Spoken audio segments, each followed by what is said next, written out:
All right, everybody, welcome back to the tutorial. We are going to move forward. We're going to look at working with stock photo assets and masking. Of course, it doesn't have to be just stock photos. It could be photos that you took, but for today's purposes, we're going to work with stock photos. So like I said, you can go to Pexels, that site, and download some of your own photos. You can use your own photos if you like, whatever you want to do. But we're going to go over some photographs and talk about making these into compositions and some different choices that you have for them. So the first thing that we're going to do is we're going to place a photo in Illustrator. And one way that you can do it is dragging and dropping it in. I don't really suggest that. There's an easier way to do it, but let me show you what happens if you do that. So I'm going to go ahead and choose this dark photo of the ocean here.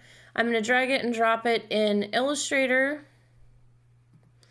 And what you're going to see is that it's gigantic because it's a large photograph, right? It's a stock photo, so it has a large size and a high resolution. And that's fine. I can adjust it. I can come over here and grab the corner, hold my shift key down, and I can go ahead and I can size it down. But there's an easier way to do it. So let me show you what that is. So what we're going to do instead is, let's say this is my artboard that I'm working on, and I just really want the photograph to come in at the size that I want it to be on my artboard. So what we're going to do is go to File and Place. This is also Shift, Command or Control, and P. And I'm going to choose the dark ocean photo, and I'm going to hit Place. And you're going to see this pop up. And so what I'm going to do is click down and drag, and it's going to pop it in there the size that I want it to be. You can also do this with several photos. So what was that? Shift Command P. I'm going to go ahead and hit that. Let's say I'm going to choose this photo, and this photo. I'm going to hit Place. Okay.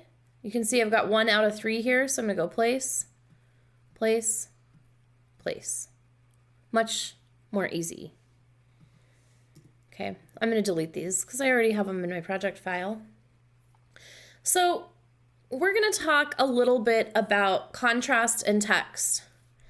And I'm going to kind of drift in and out of this topic as we kind of go through things. But there is a thought, I think, in the beginning that you can put text on just about anything and have it stand out. So I see this mistake made with ocean water a lot, actually. I don't know why, but that's okay. Ocean water's cool, you know? So here is my image, and I've got a little quote on here: the hard days are what make you stronger. So that would be a good one for turbulent ocean water, right? The turbulent ocean water is the hard day. So the problem that I'm seeing with this photograph right off the bat is that it is high contrast. We have a lot of lights and a lot of darks and a lot of texture. And that is pretty much a nightmare scenario for text. You really want to try to avoid this if you can. And it doesn't really matter where we move this throughout. We're having such high contrast in the background that it's just hard to see this, right? It's hard to see the letters when the water gets dark. And that's a big problem. Would not be a good decision. So let me go ahead and minimize this text. Now you don't have to do all this. I'm just talking here. I do have some tasks that I am going to have you complete, but just sit tight for now as I kind of go over this. So I'm going to take this and I'm going to duplicate it, and I am going to make this white, and I'm going to see how that looks. Well, it's really not much better. You would think that it would be better if it's hard to read the black text, then I should make the text white, and that will be easier to read. But it's not really easier to read because what we have here is that we have no contrast between the lights of the image and high contrast with the dark, and you still have this choppy way of having the text exist. So this is really a bad photograph to choose for putting text over. The next thing that a lot of people are inclined to do in the beginning is that maybe they think, well, if I have white text and I add a black stroke to it, that'll make it pop out from the background and it'll be easier to read. Well, that's true, but it doesn't really improve it that much. It's not that much better. And in addition to that, having lines of stroke on your text is kind of a design faux pas these days. People really aren't doing this. All right, well, maybe let's just try an effect. So you do have effects in Illustrator. They're up here. I'm not going to get too much into them at this point in the class, but let me just show you, what is it under? Stylize.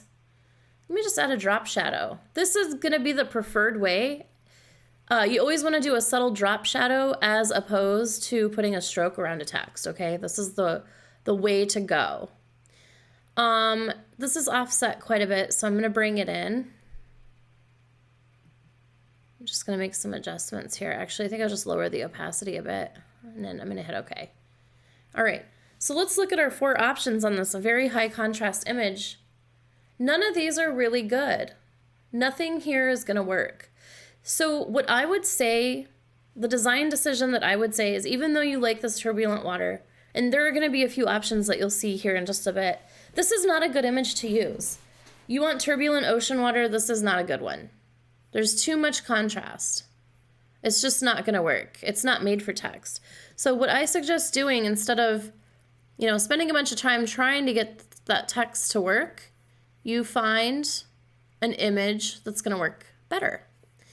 And the image that's going to work better is this one. It has the turbulent water that you're looking for, and it is it has a space for text to exist in high contrast that's going to work well for what you're doing. Okay, so now let's bring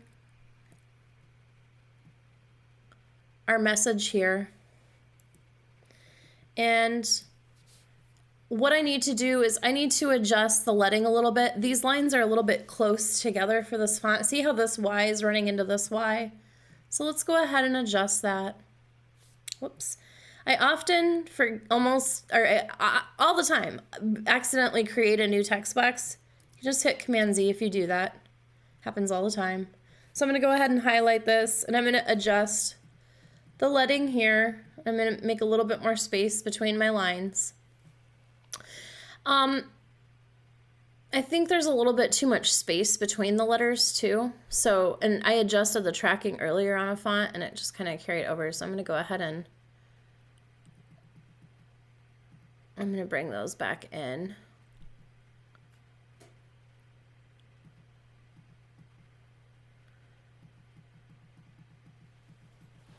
Just go a little in the negative there. Okay. And I think there could be a little bit more space still. I don't like how the K is running into the D. There we go. All right, so that's looking good. The hard days are what make you stronger. All right. There we go.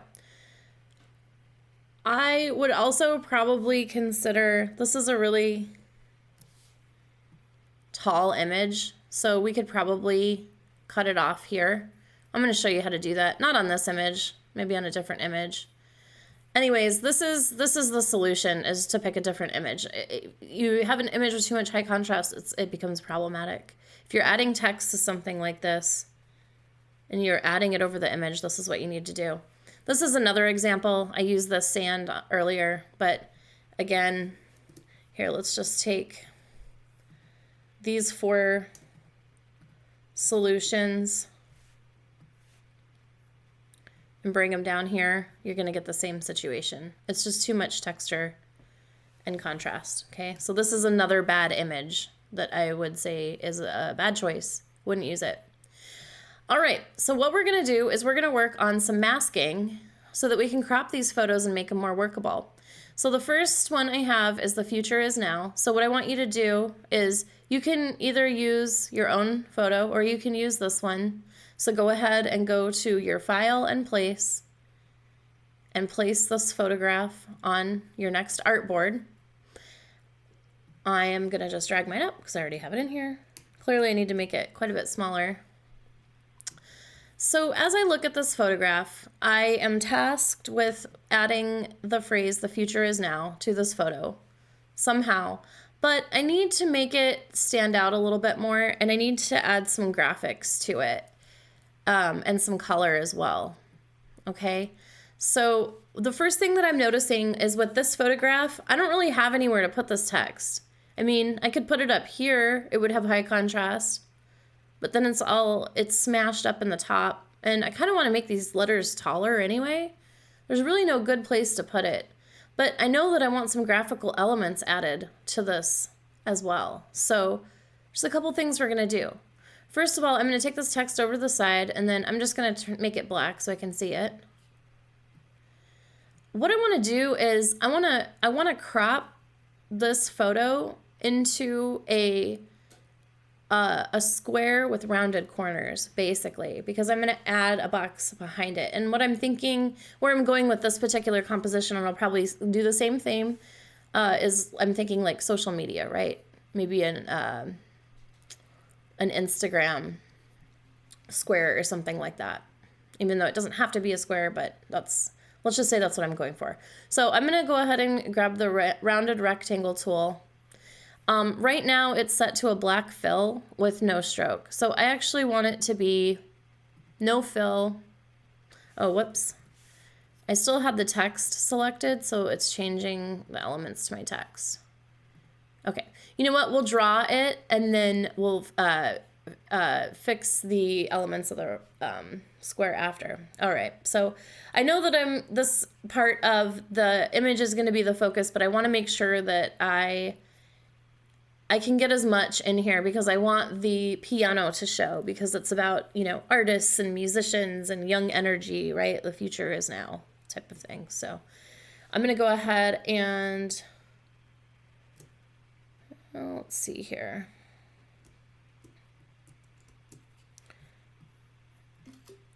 Oh, I accidentally had my hotkey set up for screenshot by accident. Okay, let's try that again. There we go. All right. So I know this is going to be the focus, so I'm just going to bring my rounded square out.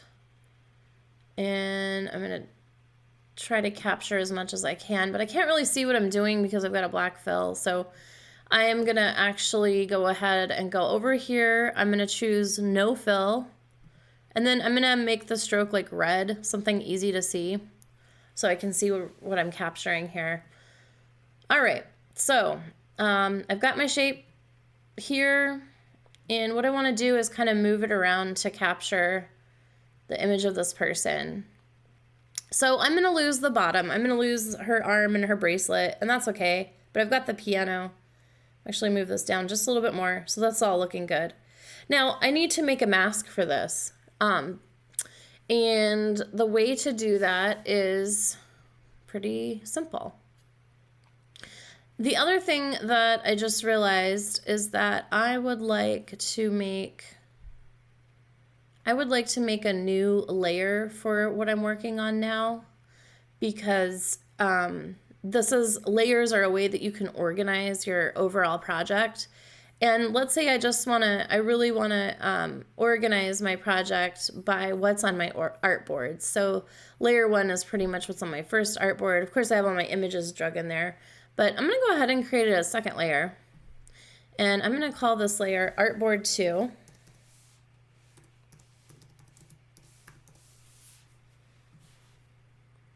And then I'm going to drag these elements into that artboard. So the rectangle, the image is here. That's going to be brought up to layer 2. Now, ideally, you would create the new layer and then import everything, which is what you all would do, but that's okay. We're doing a little backtracking. This is good to know. And then I have the future. The future is now text that I need to drag up into the new layer. And now what you'll see is we have 2 layers. If I back out, if I shut my visibility off, which is this little eyeball, everything else disappears. That's in layer 1. And then if I shut off visibility to layer 2, that disappears. This is also really helpful in compositions that are really complicated as well. Like you have foreground, middle ground, and background, for example. Okay, so let's go in here. Now the rectangle's on the bottom, so let's go ahead and bring it on the top. So we've got our, I suppose it's a square, not a rectangle. But we're gonna go ahead and make a mask for this, okay? So basically, when you think of masks, and this is the way it works in Photoshop and video editing software as well, is that whatever is on top is gonna cut out the bottom. It's like a cookie cutter, okay?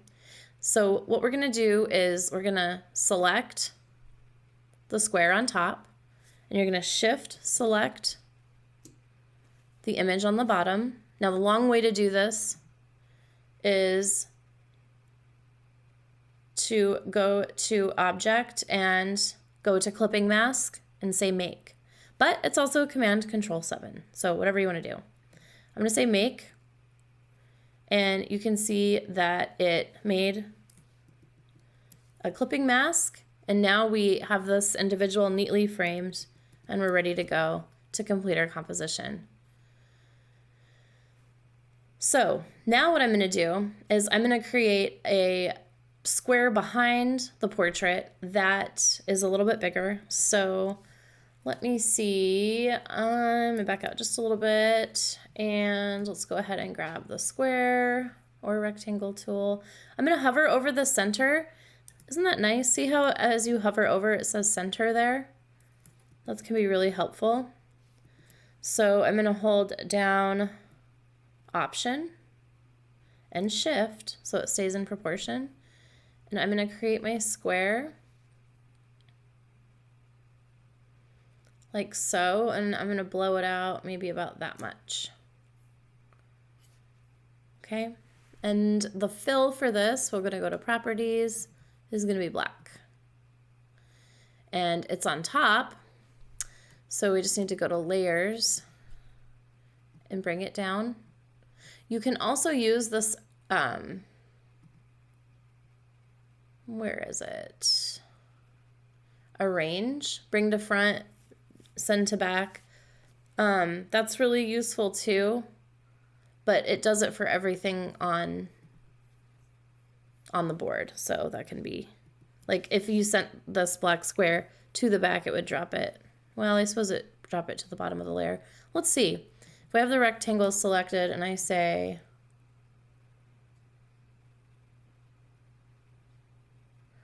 object, bring to front. Yeah, I guess it just does it within the layer. So let's go ahead and send the rectangle to the bottom. Object, send to back. It's going to drop it to the bottom for you. So those can be really nice. Okay, so I chose black for this, but I'm not really liking that. And then I just remembered I have my palette that I can use. And it has some warm and cool colors that are kind of similar to what's in this photo. So let's go ahead and go to the swatches. And I'm just gonna try, I think this dark blue, no. I think this warm orange is actually looking okay. So I'm gonna go ahead and keep that, I think, I'm not sure.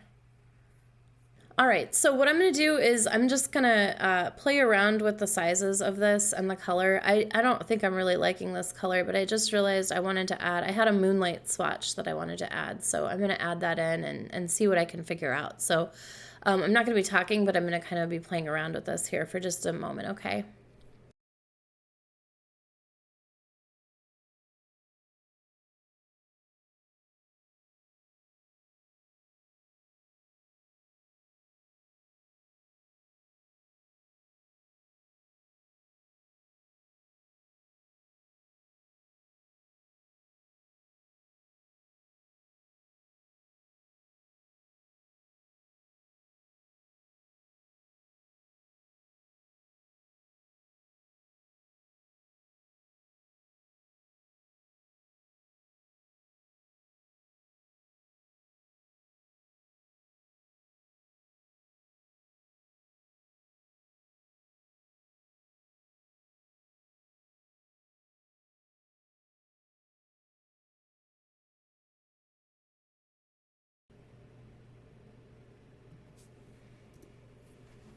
Okay, so I think I have a plan. Let's see. I have this circle that I added in, and I'm just going to add a little bit more of a graphical element. So what I want to do is I'm going to go ahead and size this.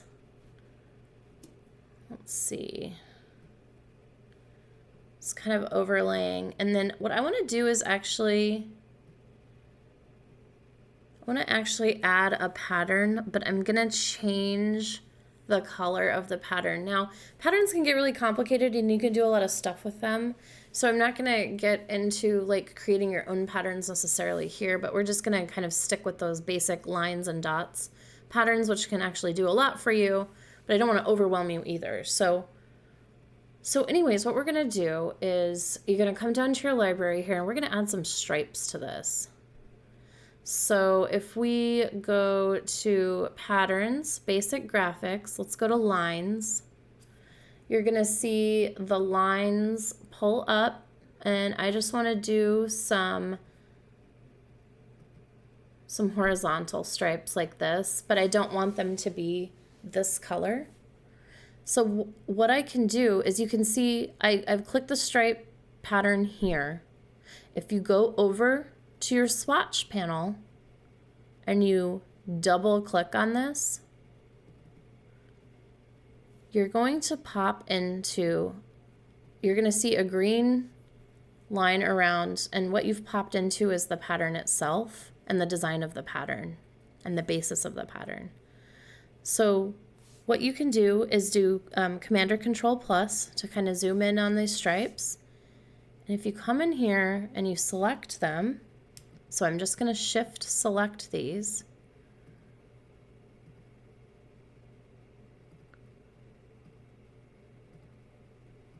Okay. And then you come over to your properties panel. You're going to see the stroke is black. I'm going to choose a different stroke. And I kind of like this. It's almost like a brown pink or something. I'm going to choose that instead. And then I'm going to come up here. You're going to see save a copy, done, and cancel. We're just going to hit done. Okay. So then when we back out, you're going to see the stripe elements have changed.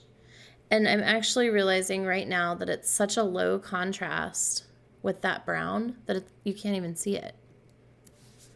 So that's fine. I'm going to go ahead and go into swatches. I'm going to double click this pattern again.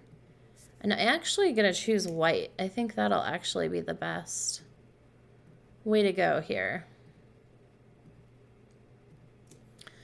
So let me come back over to the properties, and we're going to choose white for that stroke. And I'm going to click done, and let's see how that's looking. Oh, good. Okay, so that creates a much higher contrast graphical image for this photo.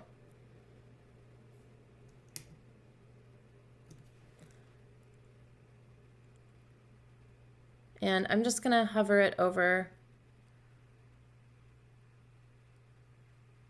I think what I'm going to do is just go ahead and make it oversized. Let's see. And just leave those rounded corners. So you can kind of see as I move it, it's telling me where the center is right here. And I can zoom in on that so you can see it a little better. It's telling me where I'm hovering for center. We can also use the alignment tool, of course, as well. All right, so that's looking good. Now this, let's go to layers. We want this ellipse to be on top of the brown layer. You can see I just accidentally did something there. I just did a Command Z. I'm going to drag this down to be on top of this brownish layer. So that's looking good. All right, so now we've got kind of a graphical element. I think this could stand, the image itself could stand to be a little bit bigger. So I'm going to go ahead and increase that. Well, if I do that, it doesn't leave a lot of room for the text. Never mind. I go back. I changed my mind. Okay. So there's the image. I think we could just bring the image up a little bit because we really want to give emphasis to the text. So here's the text. I think for the text color, I'm going to go ahead and choose this dark blue. I think that'll be good. And then the next thing I need to do with this text is I need to create outlines. The other thing I think about it is that I think it needs to be in all caps. So I'm just going to go ahead and change that.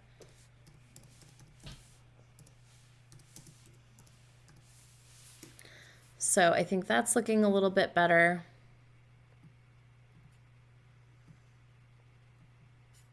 Okay, so let's go ahead and go to type, create outlines,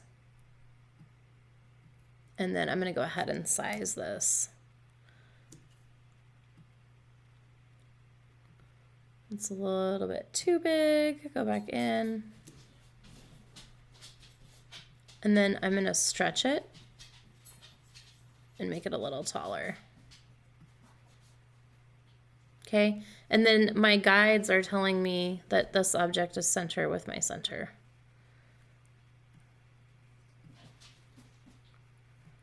Okay, now we need to make, you can see here that this is going over the edge. So we need to make a mask for the entire asset. So what we're gonna do is grab the rectangle tool. We're gonna make another rectangle over this, but what we're gonna do first is group all these elements together. So let me get the layer panel open. So we've got the text, the image, the ellipse, and then the rectangle underneath. We need to group all these elements together. So I'm gonna marquee select them all. See, they're all selected. Command or Control G, we're gonna group them together. It's great because we already have a clipping mask in here, but we're not gonna make another clipping mask for the whole group just to tidy it up. So we're gonna take a rectangle tool and we're just gonna draw a rectangle over the group. So the rectangle is the one that's cutting out and cutting down to the group, okay? So we have the rectangle selected, and then it's probably easier to select the group over here in your layers panel. So you're going to shift select that group. And then the quick key is Command or Control 7, but you can also go clipping mask, make.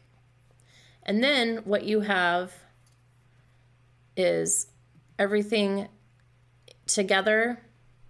I don't really like how the text is hanging off of that. I don't know, but we don't have all day, right? This tutorial could go on for forever.